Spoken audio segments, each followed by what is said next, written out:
మనకు ఒకటి అర్థం కావాల్సినటువంటి విషయం, కేటీఆర్ ఫార్ములా ఈ రేస్ కేసుకు సంబంధించినటువంటి వ్యవహారంలో హరీష్ రావు ఎందుకు సైలెంట్గా ఉన్నాడు? ఎందుకు మాట్లాడుతున్నాడు ఆయన? హరీష్ రావు ఈ టాపిక్లోకి ఎందుకు రావడం లేదు?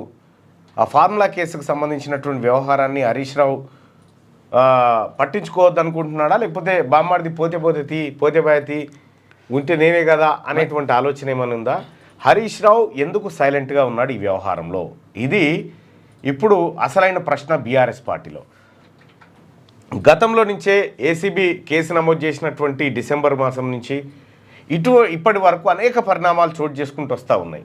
సో కేటీ రామారావు అరెస్ట్ అంటూ ఏసీబీ నోటీసులు జారీ, తర్వాత ఈడీ జారీ, ఆ తర్వాత ఎంక్వైరీ కోసం నోటీసులు ఇచ్చినటువంటి పరిస్థితుల్లో హైకోర్టులో వాదనలు ప్రతివాదనలు తీర్పు పెండింగ్లో ఉన్నటువంటి పరిస్థితి, ఈ అన్నీ చూస్తున్నటువంటి పరిస్థితుల్లో సో మరి కేటీ రామారావు సొంత బామ్మాడిదే, ఆయన వ్యవహారంలో హరీష్ రావు సైలెంట్గా, అంటే నాకు కనిపించినంత వరకు అయితే నేనే చూడలేదు.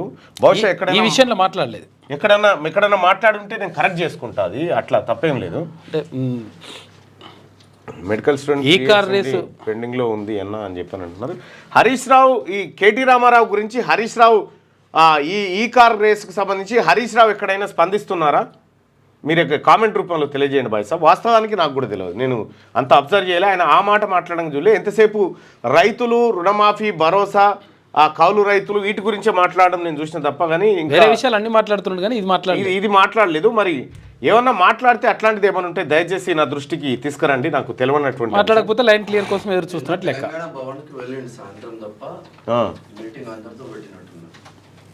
అచ్చా no no no no no no అచ్చా, హరీష్ రావుకు తెలిసి ఉండొచ్చు ఈ కేసులో ఏడ కనిపిస్తలేడని, అసెంబ్లీలో అని ఎక్కడ చేయలేదు. అదే నాకు కూడా కనిపించలేదు, నాకు కూడా అది కనిపించలేదు దయచేసి. ఎందుకంటే నేను కరెక్ట్ చేసుకోవడానికి ఛాన్స్ అడిగిన మిమ్మల్ని.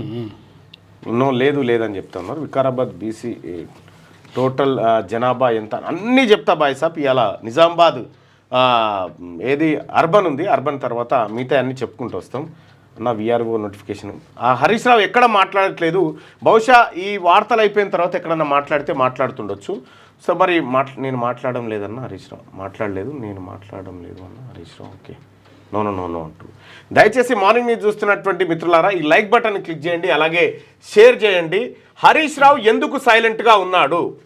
కేటీ రామారావు వ్యవహారంలో హరీష్ రావు సైలెంట్గా ఉండడానికి కారణం ఏంటంటే, ప్రస్తుతం బీఆర్ఎస్ పార్టీలో ఒక స్తబ్దమైనటువంటి వాతావరణం నెలకొంది.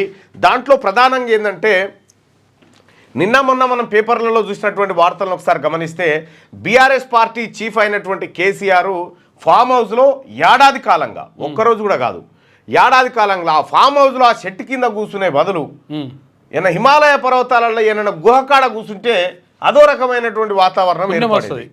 కానీ ఆ చెట్టు కింద కూర్చొని సరే వచ్చిపోయేటోళ్ళని పలకరించుకుంటే ఏదో వ్యవసాయం ఆయన ఏందో రెస్ట్ తీసుకుంటా ఉన్నాడు. కానీ హిమాలయ పర్వతాల్లో పోతే మరి ఆయన పేరు ఏం పేరు? జగదీష్ ఎవరు ఆయన పేరు? ఇదే మటన్ షాప్ పంపిస్తాడా? జ్ఞానేశ్వర్ మటన్ షాప్ పంపిస్తాడా? వచ్చి షేవింగ్ చేస్తూ ఉంటారు, ఇదంతా ఉంటుంది మళ్ళీ పరిచయం ఏమవుతుంది. కానీ కాకపోతే ఏంటంటే ఈ 1 ఇయర్ని అటుకేటాయిస్తే కొంత, ఎందుకంటే నరేంద్ర మోడీ గారు కూడా ప్రతిసారి ఎలక్షన్ వచ్చినప్పుడల్లా ఎలక్షన్ కంప్లీట్ కాగానే పోయి గుహలో కూర్చొని 10-12 గంటలు కూర్చొని వస్తాడనేటువంటి ఒకటి ఉంది కదా. సో ఆ గుహ ఖాళీగానే ఉన్నట్టుంది. ఆడి కేసీఆర్ గారు పోతే అయితే ఏడాది కాలంగా రెస్ట్ తీసుకుంటున్నాడు. నిన్న మొన్న పత్రికల్లో వచ్చిన వార్త, కేటీ రామారావు గారు ఏమంటా ఉన్నారు, త్వరలో బీఆర్ఎస్ పార్టీ అధ్యక్షుడు ఎన్నిక ఉంటుంది అనేటువంటి మాట చెప్పిండు. ఈ మాట చెప్తే త్వరలో బీఆర్ఎస్ పార్టీ అధ్యక్షుడు అనేటువంటి మాట వచ్చిన తర్వాత ఇటు కేసీఆర్ గారు కేటీఆర్ గారిని కాదని హరీష్ రావుకి బీఆర్ఎస్ పార్టీ బాధ్యతలు అప్పగించే పరిస్థితి అయితే లేదు. ఒకవేళ హరీష్ రావు గారు కేటీఆర్ గారు ఇద్దరు వద్దనుకున్నప్పుడు కవితను ఆప్షన్గా తీసుకుంటారు తప్ప హరీష్ రావుని ఆప్షన్గా తీసుకోరు. కాబట్టి ఇక్కడ కేటీ రామారావు గారు ఈ తీవ్రమైనటువంటి ఆరోపణలో ఈ కేసులో ఇరుక్కొని జైలుకు పోతే, సో మరి ఇక్కడ బీఆర్ఎస్ పార్టీని నడిపించేటువంటి బాధ్యతలు కవిత గారితో అయితే కాదు. ఆమెకు కొంతవరకు పోరాటానికి సంబంధించినటువంటి నాలెడ్జ్ ఉన్నప్పటికీ కూడా పూర్తి స్థాయిలో ఒక లాబియింగ్ కానీ, లేకపోతే ఢిల్లీ లెవెల్లో లాబియింగ్లు చేసేటువంటి కార్యక్రమం కానీ, రాష్ట్రంలో ఉన్నటువంటి బీఆర్ఎస్ పార్టీ కార్యకర్తలను కథన రంగంలోకి దించే వ్యవహారంలో కానీ ఆమె పూర్తి స్థాయిలో సక్సెస్ కాకపోవచ్చు. కాబట్టి ఉన్న ఏకైక ఆప్షన్ హరీష్ రావే. ఎప్పుడు కేటీ రామారావు జైలుకు పోతే తప్ప ఏది అనధికారికంగా హరీష్ రావు తెర మీదకి వచ్చేటువంటి అవకాశం ఉంది. కాబట్టే సైలెంట్గా ఉన్నాడా ఏంది అనేటువంటి ఒక చర్చ జరుగుతూ ఉంది. సో మరి అది వాళ్ళ పార్టీకి సంబంధించినటువంటి వాళ్ళ కుటుంబ పార్టీకి సంబంధించినటువంటి వ్యవహారం కాబట్టి దాంట్లోకి వాళ్ళు మాట్లాడితే తప్ప నిజాలు బయటకు వచ్చే పరిస్థితి లేదు.